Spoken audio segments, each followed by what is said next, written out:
अस्सलाम वालेकुम। प्रोग्राम आईना के साथ ताहिर अहमद भट्टी आपकी खिदमत में हाजिर है। जो हफ्ते 10 दिन की गैर हाजिरी से कता नज़र करते हुए आगे डायरेक्ट आते हैं प्रोग्राम की तरफ। और उससे पहले जैसे मैंने अर्ज़ किया था कि याद दहानी कि नया प्रोग्राम, नया चैनल हुंगारा पंजाबी का जो अलग से शुरू किया गया है, उसका लिंक इस प्रोग्राम की डिस्क्रिप्शन में दिया गया है। उसको वहाँ से निकाल के या ख़ुद निकलवा के या किसी को कह के तो उसको सब्सक्राइब कर लें, ताकि उसके सब्सक्राइबर्स जो एक काबिल ज़िक्र हद तक पहुँच जाएं, तो ये प्रोग्राम हुंगारा और बाकी पंजाबी की गुफ्तगू सारी की सारी उस पर स्विच ओवर कर जाएगी। इस दरख्वास्त के बाद आते हैं कि जी इंतज़ार रहा होगा, जो चल रहा था, ये प्रोग्राम आया, उसने वो बताया, उधर से वो हो गए जी, धरने शुरू हो गए हैं। ये सारी चीज़ों में जो पाकिस्तानी डायस्पोरा पाकिस्तान से बाहर है, उनको भी एक तवज्जो होती है। ख़ुद पाकिस्तान में भी लोग उससे सफ़र भी कर रहे होते हैं और लोगों के मसाइल भी उसी की वजह से पैदा होते हैं।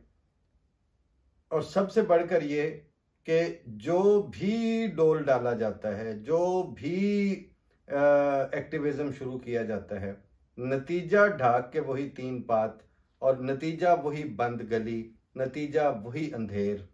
कोई रोशनी की किरण, कोई पहले से बेहतरी, कोई आम आदमी के लिए या चलो ख़ास आदमी के लिए ही पहले से एक स्टेप ऊपर उठने वाला, मुल्क की मतलब रियासती हैसियत, हुकूमती हैसियत, उनमें कोई बेहतरी, कोई बदलाव, कोई यकीनी कैफियत, बेयकीनी से यकीन दहानी वाली हालत की तरफ जाना, ऐसा तो कुछ होता नहीं है।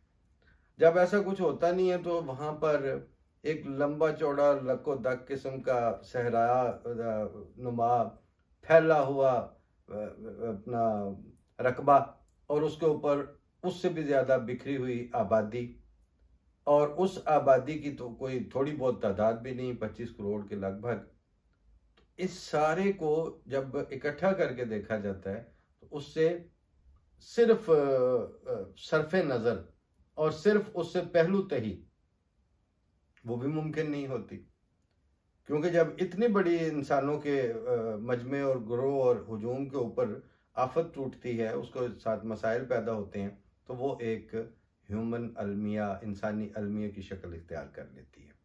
इसलिए बेहतर है कि उसके ऊपर वक्तन फ़वक्तन जब भी बात हो तो किसी हकीकत पसंदाना भी और ज़मीनी हकायक के साथ लगा खाने वाली, मैच करने वाली गुफ्तगू का आगाज़ किया जाए।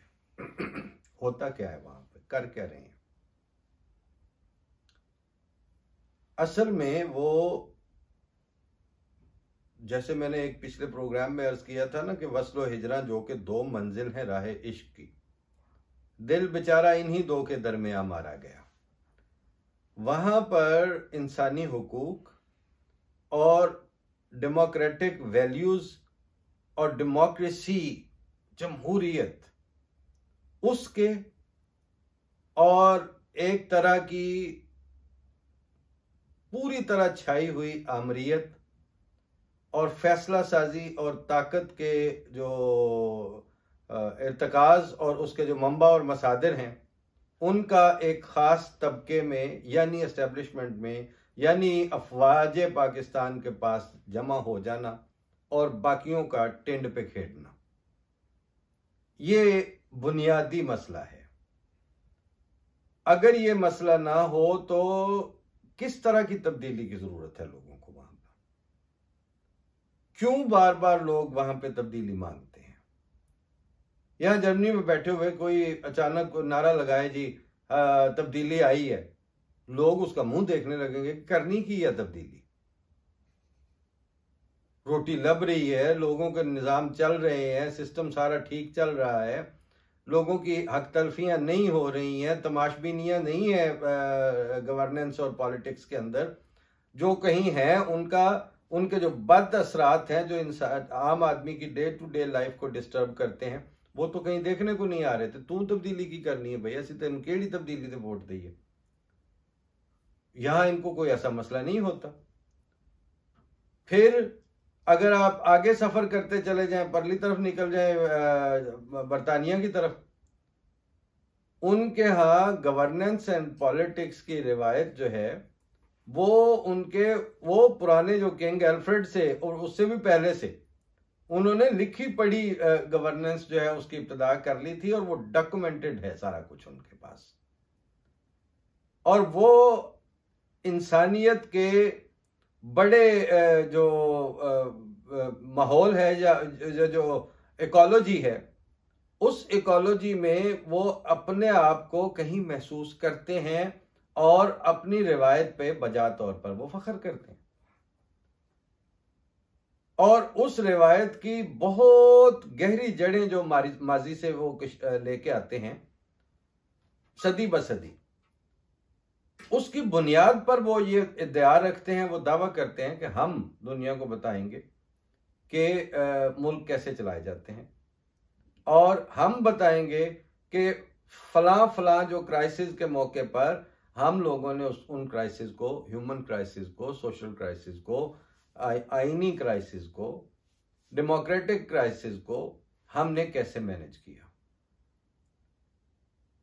फिर आगे और आगे निकल जाए वहां अमेरिका की तरफ, वो कहेंगे इतनी रियासतों के साथ हमने, इतनी फेडरेशंस के साथ एक इकट्ठ करके यूनाइटेड स्टेट्स ऑफ अमेरिका बना के उसमें गुड गवर्नेंस और जो आइन है उसकी सुप्रीमेसी को, कॉन्स्टिट्यूशन की अव्वलियत को, और लॉ और कॉन्स्टिट्यूशन को इंडिपेंडेंट रख के हमने इतने बड़े फैला हुआ जो इलाका था उसमें जो आबाद लोग थे उनके मफादात का तहफ़्फ़ुज़ करके दिखाया, उनको मुआशी तौर पर इस्टेब्लिश करके दिखाया। सो मच सो कि अब वो मईशत जो है लंबे अरसे से दुनिया पर रूल कर रही थी। इधर से ये सारे सबक सीख के, इस तरह की जो चीजें हैं उनको पढ़ के, अपनी यूनिवर्सिटियों में पढ़ा के, स्कॉलरों के चस्के दिलवा के जुबानों के ऊपर उनकी गुफ्तगू के हैट पहन के बाज लोग जो है वो फिर बताते हैं। तो इस सारे के बाद आपने वो जो अपने कल तक संडे कुटने वाला मुआशरा था, टगे कुटने वाला, उसको दिया क्या है? मुन्नू भाई अल्लाह करी के रहमत करे फरमाया कि उन्होंने कहा सब तो वड्डी दुश्मन साडी अन मिल ते बेजोड़ तरक्की, यानी जिसके सिरे आपस में मिलते नहीं है और उनका कोई जोड़ नहीं है जिस तरक्की का। सब तो वड्डी दुश्मन साडी अन मिल ते बेजोड़ तरक्की, मोटरवे तो 5 कदमां ते 6 सदियां पहले दा चरखा, 5 सदियां पहले दी चक्की। ये जो चीज अभी तक वहां पे प्रेवलेंट है। वो काले इंजन वाला पानी जो है वो ही लोगों को वो ऐसे ऐसे करके उसको गेड़ रहे हैं और उसको चला रहे हैं, और टुक टुक टुक टुक की आवाज है।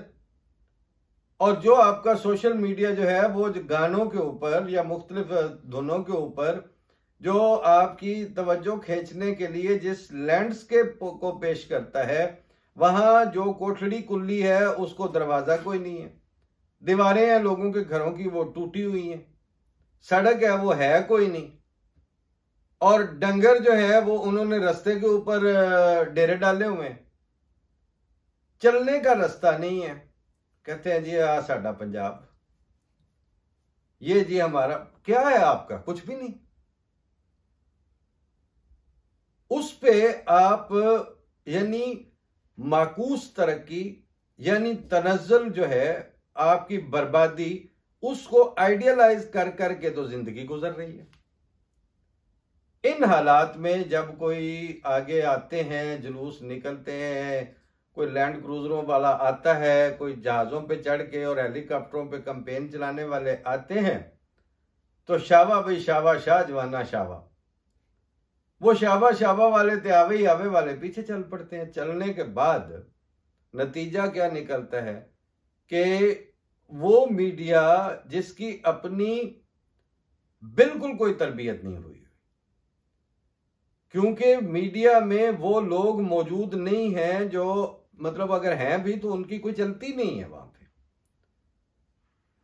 मीडिया हाउसेस एक अलग एंटिटी हैं और उन मीडिया हाउसेस में जगह बना के काम करने वाले एक दूसरी एंटिटी हैं। जो उनमें दयानत के साथ जफा मार के खड़े हैं वो डे टू डे रोटी रोजी के उस बोथ एंड्स मीट के चक्कर से ऊपर नहीं उठ पाते, और जो उससे ऊपर उठ पाते हैं वो मीडिया हाउसेस के उन्हीं मालकान के साथ हैंडशेक कर लेते हैं। यानी एक वक्त में एक प्रॉपर्टी टाइकून जो है वो 3 या 4 चैनल खरीद लेता है और आफ्ताब इकबाल जाके उनके साथ सौदा वो उनका वो एंकर बन जाता है, आज मैं चला के देना तो वो सारा कुछ जो है वो लेके, मतलब वजह क्या है कि वो जो मिलियंस लोग हैं वो आप जरा चूंकि नाच के दिखा सकते हैं, आपके पास वो है टीम, पैसे मैंने लगा दिए, तो आप वहां पे जाके वो इब्ने बतूते दिखाते रहे हमें। आप वहां पे जाके हमें जो है ना वो लफ्जों के माने बता दें, लेकिन कुल्ली नु आगे लग दी जानी है नाल, क्योंकि जो बर्बाद शुदा और खंडरात से और ना होने की हालत से जिन लोगों ने अपने होने का सफर शुरू करना होता है, जीरो से जिनका स्टार्ट होता है, वो करोड़ों की सैलरियों पे कैसे, करोड़ों के पैकेज पे वो कैसे इब्तिदा कर सकते हैं।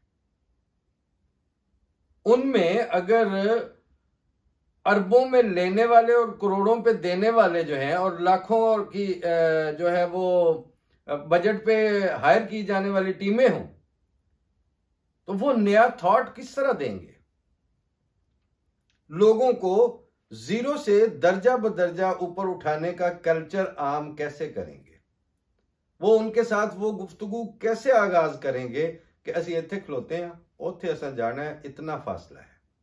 चौधरी साहब का शेर याद आ गया, अच्छा अच्छा बुरा बुरा है बहुत, मेरे अल्लाह फासला है बहुत।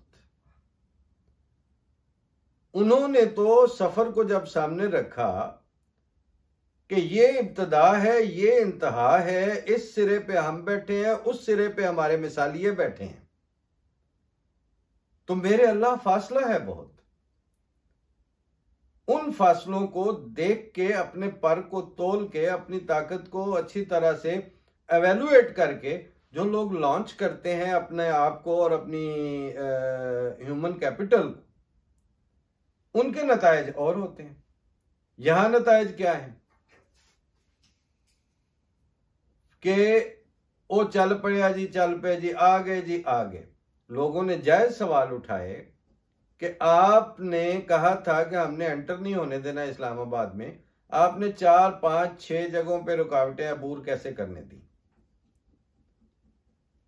आपके वज़रा ये कह रहे थे कि जी असा इनू लाशा नहीं देनी है, लाशा तो फिर भी तुसे दे दी उन्होंने। फर्क सिर्फ इतना हुआ कि आपने एक इज्तमाई झूठ का जो बयानिया है उसको ताकत के जोर पर नाफिज करने की कोशिश कर रहे हैं। साबिक वजीर आजम कह रहे हैं शाहिद खाकान अब्बासी कि मैं फलां हल्के में मेरे जो है इतने बंदे मरे थे इसी मैसेकर में, और मैं उनके यहां अफसोस करने भी गया था, तदफीनें भी हुई। तो जो लोग मरे ही नहीं है उस जुलूस और भगदड़ में, जिन पे फायरिंग नहीं हुई, इनका एवं ही लगे हैं, सारे झूठ ही बोली जा रहे हैं, तो वो तदफीनें कहां से हो गई उनकी। तो लिहाजा ताकत के बयानिए के झूठ और कमजोरी की अफवाहें, इन दोनों का जब आपस में मुकाबला होगा तो उसमें से आप बताएं तरक्की कहां से होनी है, उसमें से तब्दीली कहां से आनी है। अब इससे कता नजर के जी वो इमरान खान का लिए जुलूस था या उसका रिहाई के लिए था, या इससे कता नजर कि जी जो बैठे हैं वो सारे फार्म 47 वाले हैं, आपको सिर्फ ये बताना मकसूद है कि अमरे वाकया और असली हालत ये है कि वहां पर दो इंतहाएं और उनके दरमियान एक ग्रे एरिया है। एक इंतहा पे इंतहाई मुनज़्ज़म फोर्स यानी मुसल्लह अफवाज है, फोर्सेस, ताकत सारी उनके पास है, फैसले सारे वो करते हैं। एक सिरे पर इंतहाई गैर मुनज़्ज़म, इंतहाई अनएजुकेटेड, बगैर किसी विजन के, बगैर किसी शऊर के और बगैर किसी फैसला साजी की इस्तात के एक लकोदक किस्म की आबादी में एक हुजूम दर हुजूम है। यानी एक सिरा इंतहाई मुनज़्ज़म है जहां पावर सेंटर है, एक सिरा अवामुन नास वाला इंतहाई गैर मुनज़्ज़म है, इंतहाई अनपढ़ है। दरमियान में बफर जोन के तौर पर जरदारी वाली पीपल पार्टी, शहबाज नवाज और मरियम वाली नून लीग और इमरान खान वाले तहरीक इंसाफ, और पहले जिस तरह अल्ताफ हुसैन वाली MQM। ये है वो दरमियान में वो जो ट्रकों के पीछे टायर लगे होते हैं ना कि अगर टक्कर बजे तो इंज करके प्रेस हो जाए। तो अगर वो टक्कर मारते हैं तो प्रेस सिर्फ ये वाले जो है ना बफर जोन वाली पार्टियां ये होती हैं, और उधर वाले जो है वो जो भी करते हैं वो गोली चलती है तो ना हुकूमत दा लगदा रोंदी यारा ना लै ना भरावां दे। इस बदहाली के जमाने में एक ऑप्शन बचता है कि आप सेल्फ सेंट्रिक होके एक दफा खुद रुक के जायजा लें कि हम सारे कहां खड़े हैं और जहां हम खड़े हैं वहां से आगे कैसे चला जा सकता है। वो कैसे चला जा सकता है उसकी एक मिसाल मैं बताऊंगा कि हमारे एक दोस्त ने पाकिस्तान में जाके बिजनेस लॉन्च किया, तो उस बिजनेस को लॉन्च करने के बाद उसने फिर किस तरह उसका सीधी सीधी डील कैसे की और वो कैसे कामयाब रहा। और जो डेमोक्रेसी, डेमोक्रेटिक वैल्यूज और जनाब वो इन्वेस्टमेंट आ गई, इस तरह के चक्रों में पड़ते हैं, वो बुनियादी तौर पर ही जो अमरे वाकया और हकीकी सूरत हाल है, चूंकि वो उसका इनकार करके चले होते हैं, इसलिए वो आगे बढ़ ही नहीं सकते, आगे चल ही नहीं सकते। इस इब्तिदा के साथ आज के प्रोग्राम को मैं यहाँ ख़त्म करता हूँ। अगला आईना जो आएगा उसमें बताऊंगा कि उसने कैसे हैंडल किया था। जिस तरह उस अकेले बंदे ने हैंडल करके कामयाब हो गया था, इनफरादी तौर पर आप भी अगर इससे बाहर निकल आए, जो गैर हकीकी जाली झूठी उम्मीद है, फिर आप कोई फैसला सारे के सारे कर सकते हैं। अभी फैसले आप पे मुसल्लत हो सकते हैं और आपको सिर्फ मानना पड़ेगा उनको, बस। अल्लाह हाफिज, फी अमानिल्लाह, अस्सलाम वालेकुम।